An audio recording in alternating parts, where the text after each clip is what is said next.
So in this tutorial, I'm going to show you how to make an origami box out of one piece of paper. It will come out to this right here. So I hope it's not too long. It's not the easiest thing to make. Once you get good at it, you can make it pretty quick.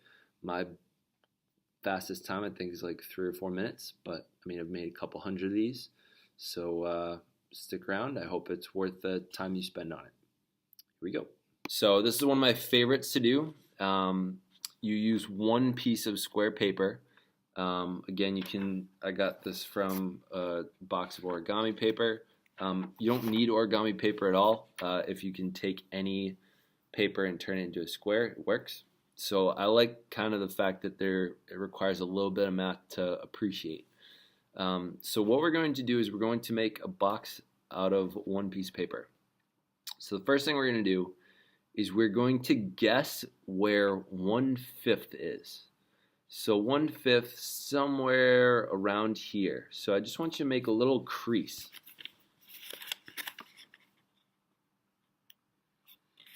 Alright, so I made my little crease right there.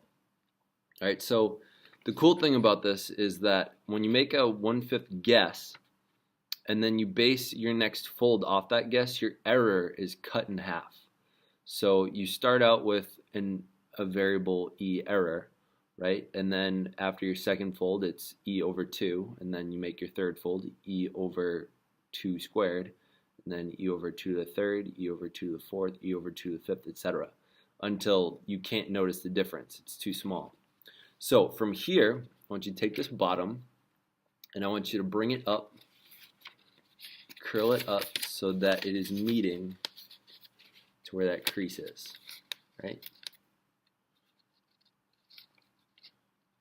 Alright, and then once you do that, you're going to make a little crease right where that paper folds, right? Now I'm just going to go ahead and say, you know what, make the whole crease, unless you really don't think you might have to do it the first couple times to get the hang of it, but I know by now my fifths are pretty close to accurate. Alright, so I made a fifth there. Alright, so now I have this crease here. So if I think about if this is 1/5, then this is going to be 2/5, and this is going to be 2/5. So if I have a crease right here, I can fold this in half. So touch this edge to this crease, right? So I want to fold that edge to meet right there.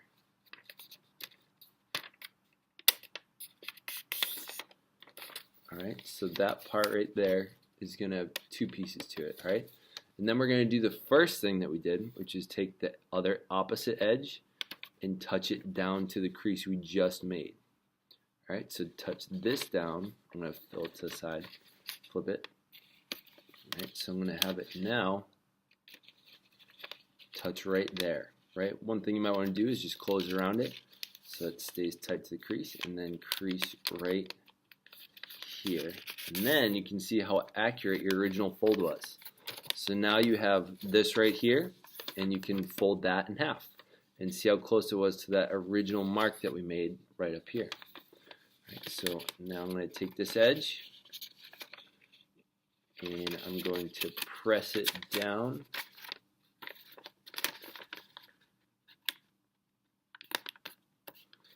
Alright, so mine was off by about a centimeter or a half centimeter or so. Alright, so now I have 4 folds, right? And what I want to do is I want to now have 25 different squares. So I have 5 panels, and what I'm going to do is I'm going to fold diagonally, right? Diagonally. So I'm going to take this corner and this corner, touch them together.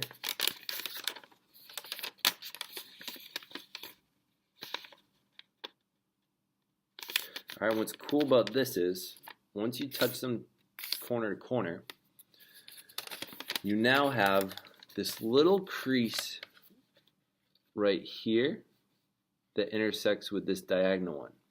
And because you know that that's perfectly diagonal, you can make a crease right there that's perpendicular to your original, right? And you have a perfect little square. Now, you can do what we originally did, which was to guess a fifth and do the same thing. But if you have right there, if you have that diagonal line, I'll show it on this side. If you have that diagonal line meeting with this, this one right here, you can put a perpendicular fold on it, and you all of a sudden have a perfect corner square.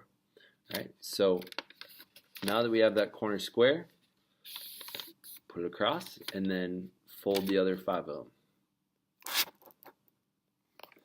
Now I have 25 different panels with a diagonal, actually, so I have more than that. All right, so this is what I'm going to do. So I want this colored part to be on the outside of my box. So what I'm going to do, it's going to be reversed. I guess it's just going to be white outside. So what I want to do is I want to make so right now everything's sort of like concaved in like that, right? So the white side is sort of concave and the outside is sort of convex. So what I want to do is I want to put a crease right along here, right? Right along here and right along there, and I'll show you why in a second.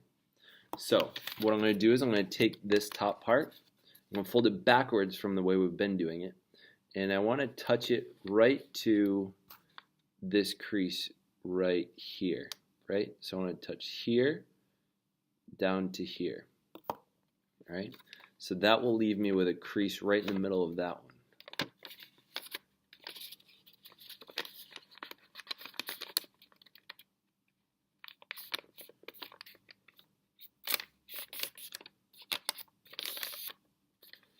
Alright, so now I have an inverted fold, right? And I want to do the same thing on the opposite side. Alright, so I'm going to flip it over and do the same thing.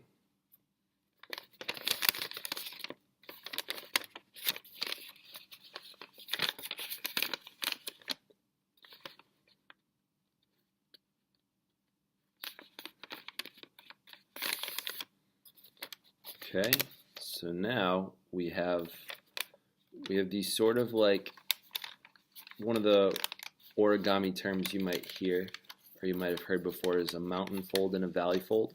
So we have these two mountain folds, right? And then we have most of the rest of them are valleys. So what I want you to do, you push these two mountains together, all right? So then they're going to go like this, and then we're going to fold them down right along the creases that we already have. Right, so it should turn into something like this. Alright, hopefully if we did our creases right, these should come together pretty close. So my folds are not that great. So you can edit them along the way or you can just leave them. The closer they are to being on point, the better.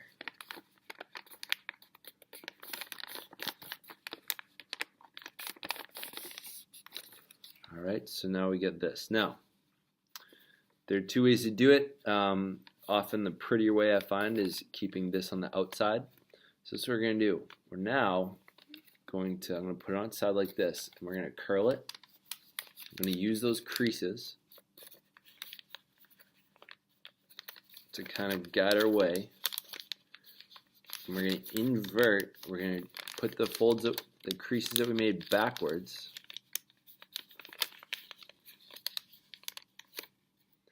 Right, so that we can go like this. All right, what we're going to try to do is squeeze those into each other. All right, this part is often hard for people, especially new people. The bigger your paper is, the easier this is.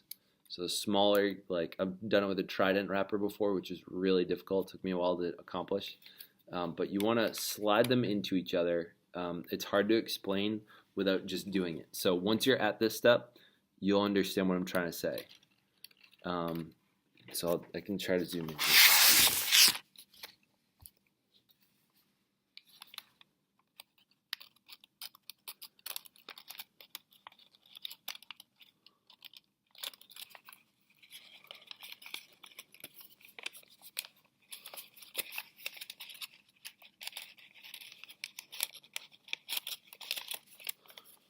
hard part is getting it all simultaneously.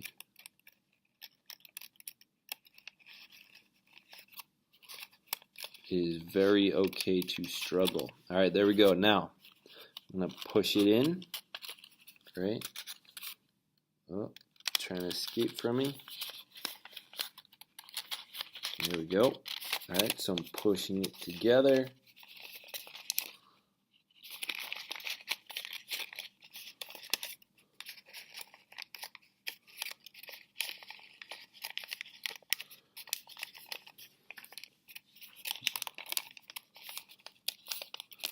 All right, so it should be sort of like a square hallway, right? Now, this is kind of the fun part. So, we get this right here. So, what I want you to do is so both sides you have this little double flap, right? So one on the outside, one on the inside. I want you to take the inside, and I want you to fold it so it's perpendicular to this. Right, so I want you to go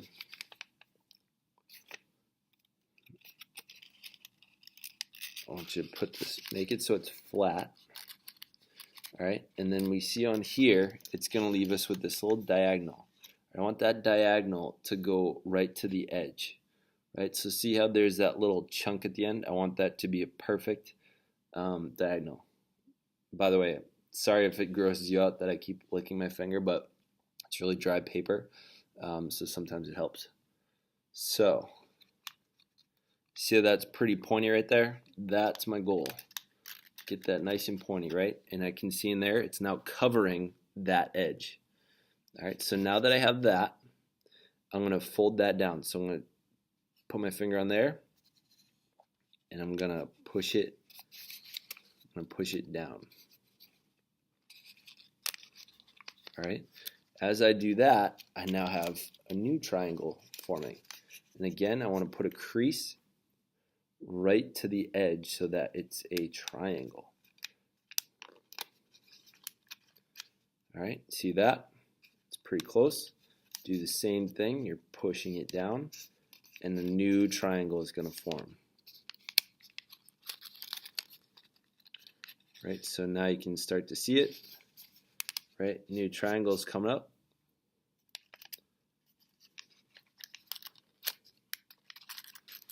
Right, after a practice of once you've done it a couple times, it'll get easier and easier. All right, and then you're going to put this one down. Now, there's no last piece here, so you're going to be left with this like floppy guy up top. I want you again make this into a triangle. Right, so you now have this flap, and now a lot of people they try to put this flap into here. I want you to instead put it into here. All right, so it's going to look like this.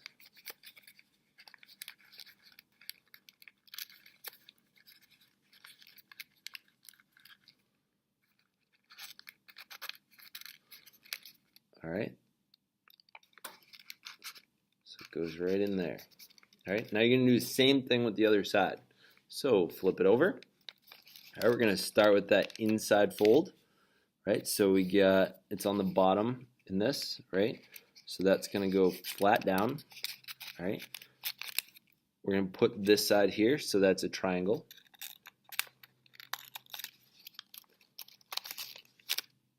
Right, that's now a triangle. All right, now that that's flat, we can push that down. All right, get another triangle coming. All right, and then we're going to do the same thing. All right, last triangle. All right, and here's the final piece. So we're almost done, and then we're going to tuck it into that little piece right there.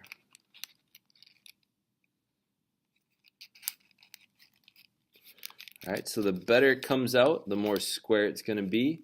Mine's not perfect. This is it's on the lower half of the quality that I've done before. All right, the best one I've ever seen was my Origami Mentor Shukong. And yeah, he built me my first one and showed me how to do it. I love building these. They make like cool little boxes for stuff. I know one time I had to bring like ibuprofen somewhere and I didn't have a plastic baggie, so I just put it in this. I mean, it's not waterproof or anything, but it worked. Um, Sometimes I put money in these. Sometimes, I mean, I've seen people try to make boxes out of money, like paper money. But yeah, they're just cool little boxes you can put stuff in. So I hope you enjoyed it. I know it took a while. For those of you that made it here, thank you for outlasting everyone else and making it here. Hope you enjoyed it. Hope you enjoy your box. And I look forward to making more and asking if there's things you want me to make. I've got a couple things in my room that I'd love to show people how to make. Um, I can learn new stuff, I suppose, if you want me to. But yeah, hope you enjoyed it. Stay weird.